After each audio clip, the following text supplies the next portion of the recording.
About what happened and how, or why, I guess I should say. All right, well, it's early Sunday morning around 2:45 a.m., the 100 block of South 2nd Street. We have two complainants that are inside of the establishment over there when there becomes some altercation over a bottle of champagne. Altercation over the ownership of a bottle of champagne leads to some pushing and shoving by the complainants as well as the suspects that are involved in this. At some point in time, that leads to a physical altercation where we have four suspects that more or less jump the one complainant, knocking him to the ground, punching him, kicking him. Once he's on the ground, they begin to stomp him, kicking him, and continue the blows. At that point in time, we have a second complainant, as well as the security from the establishment. They intervene and try to break up this altercation, essentially ejecting everyone from the incident involved outside of the establishment. That's captured on video, but the actual incident itself is not. So at this point in time, Central investigators are looking into all aspects of this investigation. We know that the complainant, the first complainant, sustained some very, very severe injuries in terms of his eye socket, broken nose, broken rib, I believe some hand injuries, and possibly even some skull injuries.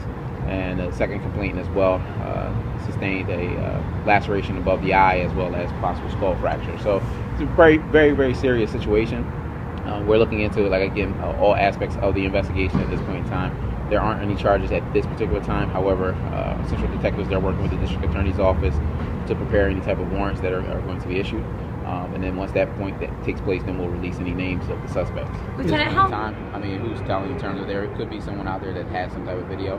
And that's why I say this is still a very active, ongoing investigation. But at this point in time, we have video, like I said, from the outside of the establishment showing all parties being ejected, but we don't have any actual video of the particular incident. Are the injured still in the hospital? Any of the injured? I believe one of the now again. So let me give you this part of it. The two complainants that are involved are off-duty Philadelphia police officers, and I believe one of them is still hospitalized as a result of this, a result of the injuries that he sustained. But we're still monitoring that. Is that the condition? No, I don't know in terms of, like I said, there was reported that there's pushing and shoving that took place. But either way, nothing should amount to this type of incident where you have someone going to the ground and have any individual stomping a person over a bottle of champagne. It's just something that makes absolutely no sense whatsoever at this particular time. And again, they've been reported to be members of the National Football League. So again, we're looking into that in terms of identifying all. But they've been identified, but no warrants have been